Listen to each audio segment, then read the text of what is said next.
If you're tired of bad news when it comes to nature, then this episode is for you. Last week, we found out that the endangered migratory eastern monarch butterfly is showing promising signs of recovery. A new report from WWF Mexico estimates a nearly two-thirds increase in the species population compared to the same time last year. Stay tuned to learn more about this hopeful news and why all of us should care about it. Welcome to Nature Breaking, a podcast from World Wildlife Fund. I'm Seth Larson, and today we have an update about a beloved species that we've covered before on this show, monarch butterflies. We devoted episodes of this show to monarchs in both 2023 and 2025, so you may remember that migratory eastern monarch butterflies are remarkable not just for their iconic black and orange colors, but for the incredible journey they embark on each year from Canada and the United States down to Mexico to spend the winter and then back again. Sadly, these butterflies were officially classified as endangered in 2022, and each year WWF partners with the government of Mexico and local communities at the country's Monarch Butterfly Biosphere Reserve to monitor butterfly populations. The report from this year's survey was just released, and the news is encouraging. Monarchs occupied 7.24 acres of forest in their hibernation grounds in Mexico, compared to 4.42 acres the previous winter. That's a 64% increase. To be clear, the eastern monarch population has been trending downwards for years, and this latest finding is still far below the long-term average. So rather than a call for celebration, this report serves as a reminder that progress is possible, but that we need to redouble our efforts if we want to keep seeing that progress continue. With that in mind, I want to share some excerpts from our previous episodes on this topic to remind all of us what makes monarchs so important, what conservationists are doing to help them, and what lessons we need to carry forward into the next monarch migration season. Before we begin, please take a moment to rate this show and subscribe to our feed on Apple Podcasts, Spotify, and YouTube. Thanks for tuning in, and here's our episode. As I said in my intro, I previously interviewed two amazing experts on monarch butterflies, so I want to let them do a lot of the talking in today's episode. And I like to start every conversation about monarchs by sharing the amazing story of their journey across the North American continent each year. Here's how Eduardo Rendón Salinas, a monarch butterfly expert from WWF Mexico, described the start of their journey when we spoke in 2023. When the monarchs overwintering here in Mexico and the spring arrived to these grounds, monarchs go back to the south of the United States because in that moment they can find Asclepias or milkweeds in the south of states, particularly Texas. And then all monarchs that survivorship here in Mexico to the overwintering time back in the spring migration to the states, particularly Texas, and then they lay the eggs in the Asclepias, in the milkweeds, and then a new spring generation is generated there in the states. In fact, there are two generations of spring there in the south of United States. Later, the third generation migrate to the north and establish two new generations in the center and north of the United States and Canada. Of course, once these butterflies reach that northern edge of the migration, and after several generations have passed where they were born, kept flying north, laid eggs, died, another generation was born, and they did it all over again, eventually they have to return to Mexico.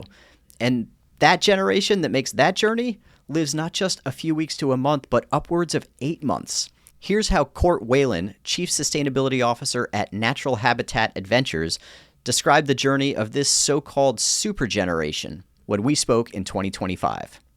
So let's start the year in late summer, early fall. Now, this is going to differ based on latitude. You know, a butterfly in Maine is going to start its migratory phase a little bit earlier than one in the Southeast or in Texas, somewhere in the middle for those in Maryland and Kansas, et cetera, et cetera. Let's just, for the sake of it, let's just say August. You know, the August monarch butterfly, very often it is roughly around that time of year that the adult butterfly gets these cues from the environment. It's decreasing day length, it's lowering temperatures, their host plants, their milkweeds start to senesce and die, and they cue in on the angle of the sun, believe it or not. When that sun angle gets below a certain degree level above the horizon at noon, Yes, believe it or not, it's that specific. They turn on these migratory genes, more or less, and then they begin to fly and they begin to navigate using the same sun, using various other cues down toward Mexico. That butterfly, in general, will make a 2,000 to 3,000 mile journey, all the same individual, going across the Great Plains, going through Texas, going through northern and even central Mexico, tanking up on nectar along the way. That's what they need to I hope feed they on. take a few rest breaks along They the way. do take a few rest breaks. We know of a few spots routinely that they will overnight. They'll take refuge from storms and all that. But then usually around the Day of the Dead, so like November 1st and 2nd, we start to see the monarchs arrive in their winter home, which is central Mexico in the high Sierras, the Sierra Madres. And this is indeed high elevation. We're at like 10 and 11,000 feet. And then that butterfly roosts on these towering Oyamel fir trees for the next 4.5-ish months until about middle of March. It's during that stretch from November to March that WWF partners with the government of Mexico and local communities to analyze the annual butterfly population in the Monarch Butterfly Biosphere Reserve. We do so by measuring the total area of forest occupied by hibernating monarchs. It's a painstaking process that Eduardo described for me in 2023. Here he is again. To monitoring the colonies of the monarch, we go every day since November, 2 times every month to the sanctuaries. And when we find colonies, we measure the surface occupied by the groups of monarchs. Obviously, we measure the surface of each of these groups, and then we use a compass and a topographic flag. And then, first of all, we make the geographical position of the colony using the tree that is highest in the particular slope. We take one single point about the geographical position, and then we measure the position of the next tree with monarchs, with the compass and with the flag, and then the other, and then we take the polygon of the colonies that are using monarch with the groups in the branches and in the trunks. Wow. And later we go to the geographical system of information and we calculate the surface of each colony every season, 2 times every month.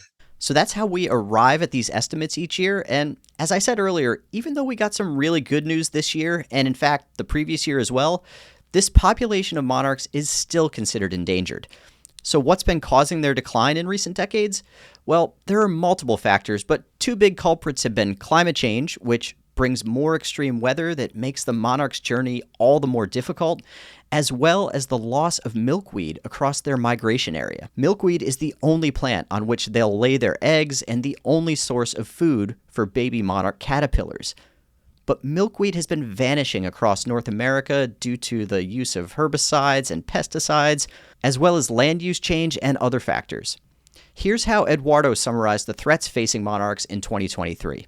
In 2021, we published a group of researchers. We made an analysis about what are the big causes or factors that influence in the declining of the monarchs. And we can determine that since 1994 to 2003, the most important factor that affect the monarch population and determine the declining was the use of herbicides and pesticides, particularly herbicides in the corn and soy grounds in the Midwest of the United States. The farmers was using Rendón or glyphosate in general to eliminate the milkweeds, the plants where the monarch eat when they are larvae. So they eliminate about 81%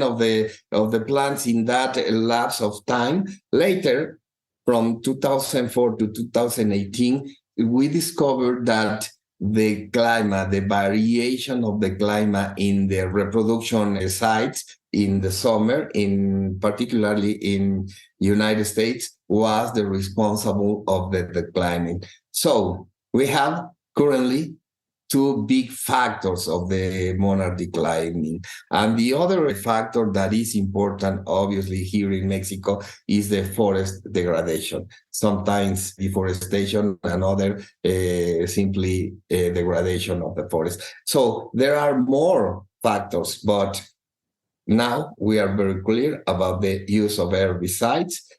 Since 1994 to 2003 is the responsible, and 2004 to 2018, the climate change is the responsible of the declining of the monarch. Despite those challenges, we've seen that progress is possible, right? And one thing that helps is planting milkweed.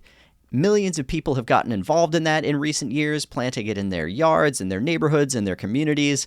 But at the end of the day, why should we all care about saving a tiny butterfly species so much? I asked Court that question last year, and I think his answer is a wonderful note to end on. The monarch butterfly is essentially an umbrella species in some ways. If you conserve the monarch butterfly and the habitat it needs in Mexico, you are saving people. You are saving forests. You're saving a habitat for so many other critters. Monarch butterflies are great pollinators, and we get 80% plus of our food in the United States and really just North America in general from pollinators. So saving natural pollinators is a huge, huge thing. But then there's also something a little bit more philosophical and abstract that, when there is something that so many people love, so many people want to see flourish, we should try to save it for its own sake, simply because we love it or someone in our family loves it. And I think that we're often very, very much trained in the world of conservation biology to create that justification and talk about things like pollination and all the ecosystem services, because those have demonstrable, like legit numerical values. But in some cases, I think we have to look at what do we really love in the world and what still gives us a sense of wonder and awe, what baffles the mind, what leads to new scientific discoveries well beyond just the critter being studied. And the monarch checks all those boxes. Okay, that's a wrap for today's episode. Amid all the doom and gloom in the world, I hope the recent news about monarch butterflies rebounding gives you a little bit of hope for nature. And if you want to be a part of helping to keep the momentum going, please consider adding milkweed to your list of springtime seeds to plant. I'll include a link in our show notes about the right kind of milkweed to plant for your specific region. For now, thank you for listening, and together, let's keep building a more sustainable future.